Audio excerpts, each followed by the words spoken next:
নমস্কার বন্ধুরা, অঙ্গনাস রান্নাঘর চ্যানেলে আপনাদের সকলকে স্বাগত। আশা করছি আপনারা সকলেই ভালো আছেন এবং সুস্থ আছেন। আজকে আপনাদের সামনে আমি একটা নতুন রেসিপি নিয়ে হাজির হয়েছি। রেসিপিটা দেখেই বুঝতে পারছেন কতটাই মজাদার, আর যেমনই দেখছেন মজাদার ঠিক ততটাই স্বাদের। তাহলে আজকে রেসিপিটার নামটা জেনে নেওয়া যাক। আজকে রেসিপির নাম হলো ডুমুরের ডালনা। চলুন কী কী লাগছে উপকরণ একটু দেখে নেওয়া যাক। এখানে লাগছে আলু, বেগুন, আর মেন উপকরণ হলো ডুমুর। ডুমুরে প্রচুর ভিটামিন সি থাকে, তাই আজকে এইটা দিয়েই করলাম। ডুমুরটাকে এরকম গোল গোল করে রিং রিং করে কেটে নিয়েছি, আর যেগুলো পাকা দানা সেগুলো ফেলে দিয়েছি, আর কচি দানা সেগুলো রাখতেই পারেন। এইবার আমি আলুকে চৌকো করে ছোটো ছোটো করে কেটে নিয়েছি, আর বেগুনকে ডুমো ডুমো করে কেটে নিয়েছি। এইবার একটা কড়াই সামান্য তেল দিয়ে, তেলটা গরম হয়ে গেলেই আমি এখানে যা সবজি কেটে রেখেছিলাম ডুমুর, আলু, বেগুন একসঙ্গে দিয়ে দেব। আপনাদের যদি এই রেসিপিটা ভালো লেগে থাকে অবশ্যই লাইক, কমেন্ট, শেয়ার করবেন, এবং যারা ইউটিউব থেকে দেখছেন তারা অবশ্যই আমার চ্যানেলটা সাবস্ক্রাইব করে পাশে বেল আইকনটা অল করে দেবেন। আর ফেসবুক থেকে যারা দেখছেন তারা অবশ্যই পেজটা ফলো করে দেবেন। এটা আপনাদের সামনে আমার বিশেষ অনুরোধ। চলুন কথা বলতে বলতে আমার এই সবজিগুলো হালকা ভাজা হয়ে গেছে। এইবার প্রেসারে আমি ট্রান্সফার করে নিলাম। একটু সামান্য জল আর একটু স্বাদ মতো লবণ দিয়ে আমি এটা একটা সিটিতে দিয়ে দেব। খুব সহজেই এই রেসিপিটা হয়, আর নিরামিষ দিনে এরকম একটা ডালনা থাকলে আর কিছুই লাগবে না। কথা বলতে বলতে দেখুন সেদ্ধ হয়ে গেছে। এইবার কড়াইতে আমি সামান্য তেল দিয়ে দিলাম। এটা খুব সামান্য তেলেও হয়, আর খাওয়াও খুব উপকার।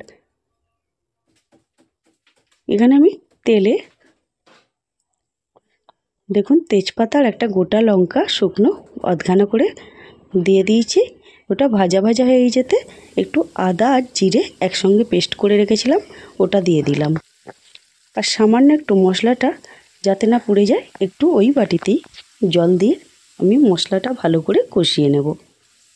এখানে খুব বলে রাখি, খুব কম মশলায় রান্না হয়, বেশি মশলাও লাগে না, আর খুব চটজলদি রান্না হয়। সময় লাগে যা সবজিটা কাটতে, আর কিছুই লাগে না। এইবার আমি এখানে পরিমাণ মতো স্বাদ অনুযায়ী লঙ্কা গুঁড়ো, হলুদ গুঁড়ো দিয়ে দিয়েছি। আর এখানে একটা জিনিস আমি স্কিপ্ট করে গেছি, আপনাদের কাছে ক্ষমা প্রার্থী। এখানে আমি একটু লবণ আর সামান্য মিষ্টি ব্যালেন্স রাখা মতো দিয়েছি।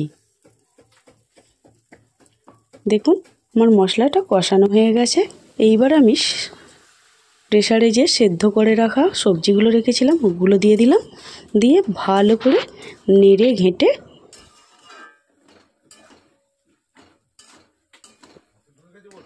ভালো করেই নাড়তে হবে। এখানে নাড়াটাই হচ্ছে মেন কাজ। এরপর আমি একটু বেশি করে এখানে ঘি অ্যাড করলাম। এখানে ঘিটা দিতেই হবে, নাহলে ঠিক জমবে না। ডালনা মানেই ঘি। এখানে একটু ঘি আর সামান্য এলাচের গুঁড়ো আমি এখানে অ্যাড করলাম। করে এইবার ভালো করে ঘাঁটা মতো করে নেড়ে নিতে হবে। যেহেতু ডালনা একটু ঘন্ট মতো হলে খুব সুন্দর খেতে লাগবে। দেখুন কত সুন্দর দেখতে লাগছে, তাই না? এরকম গরম এক বাটি ডালনা আর গরম এক থালা ভাত, ব্যাস নিরামিষ দিনে আর কি চায়।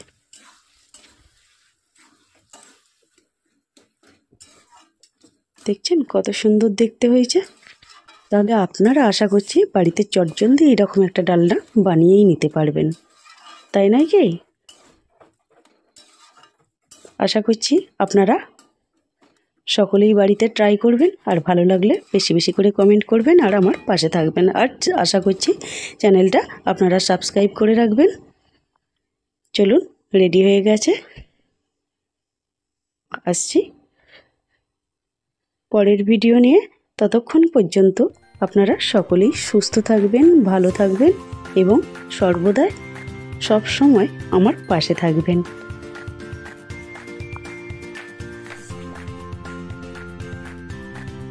কত সুন্দর দেখতে লাগছে, তাই না?